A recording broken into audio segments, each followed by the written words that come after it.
What did you do for Melendez to get RJ instead of being called? I kind of just let him have it. I was going to be the bigger person in that situation. But no, that's good. I'm getting used to the nickname for sure. I was gonna ask, is there any hesitation where you're like, oh, he's saying something, he's talking to me, or is it just pretty natural? A little bit, because they'll still mix it up, call me RJ sometimes. So I'll hear RJ, and immediately I'll just look back, see if they're talking to me, and then if he's not looking at me, he's not talking to me. So. It's really hard in this day and age to go from Division II and into major ball. Do you feel like pressure or whatever sort of to carry that banner, or just what has that transition been like for you? I feel a little bit of pressure. A lot of people don't think that Division II is that good, and I'm trying to prove that it is.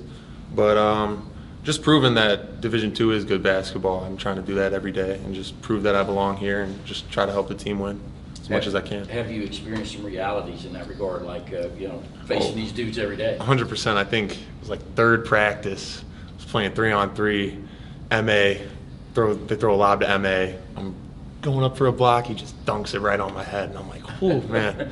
It's a little bit different, but other than that, it's been good. It's been a good transition. Obviously, you have a ton of success, team and individually at that level. What is it that you're trying to bring with you, to translate from that D2 to D1 level? Kind of that winning tradition. I think I only lost about 7 games or something at Nova, so just showing people how to win, how to do it the right way, how to play the game the right way. I think that's a big thing for me. What made you want to say, I want to take this jump and I want to go on and see what I can do at the next level? So when I started at Division II, I kind of always wanted to win a national championship. I didn't really have any personal goals. I always knew I wanted to win. So once that kind of came true, and then those individual accolades came along, I was kind of I've done what I wanted to do at the Division II level, so it was time to take that next step. What was it about Georgia that stood out to you through recruiting, and obviously why you decided to come? The fan base is awesome. You look at the football games, trying to get that at the basketball games this year. The people around Athens are awesome, and then just the coaching staff was great on my visit. They treated me like family from the jump, and it made it an easy decision. What other opportunities did you have when you were looking at schools at the next level? Some Big Ten schools, some ACC schools. My dad's coach at West Virginia for volleyball. They were recruiting me a little bit, but I kind of decided I wanted to do my own thing, create my own path, so Georgia was the spot. Since you've gotten here, has there been any of the veterans that you feel like have kind of taken you under your wing, or anyone that sort of helped you as you've gotten settled? Well, it's weird because I'm 23, so, I'm kind of new, kind of old. So, a lot of the guys, Jabri, M.A., Frank, all those returners have really just helped make the process of coming here a lot easier, just knowing that they've been in the system for a year and they know how stuff works. So. Can you give an idea, obviously Division II doesn't have the resources that you have here. Since you've arrived, you've gotten a new weight room and stuff like that. Can you sort of give us a picture of what it's like, Division II, albeit a high Division II program, but you don't necessarily have grab-and-go meals and things like that, right? No, it's a huge difference. Division II, my Division II school, we didn't even own our own gym, so we had to rent it out. So we couldn't just get on there whenever we wanted. That's a huge bonus here, having that practice gym. Just get into the gym whenever you want. It really helps with player development. And just like you said, the meals, get fed here twice a day, I think, 3 times a day. So getting 3 meals in, and then plus additionally eating on my own. So just gaining weight every day, I think that's a big difference. How much have you gained weight-wise with all the meals and everything? 10, 12 pounds, I would say. Really? Okay. Yeah. What are you right now? 216, 218. Okay. I fluctuate a little bit. How different do you feel when you play at that extra weight? I feel good. I think Coach Crane does a great job of making sure we put on good weight, not weight that will slow you down, but weight that will get you ready to play against SEC opponents day in and day out, and then keeping you at that same speed or even faster. How much have they taught you about the physicality of the league and kind of what to expect with that? A ton. How ready do you think you are? They talk about it a ton. The SEC is one of the most physical leagues in the NCAA right now, so just trying to get my body right and getting all of our bodies right to prepare for the long season, prepare for that wear and tear on our bodies. So I feel like Coach Crane's doing a great job.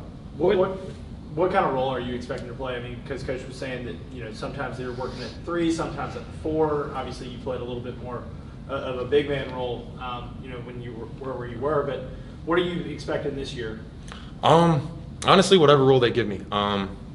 Like you guys have been saying, D2 to D1, it's a big jump. So I'm aware that there's going to be some road bumps for me.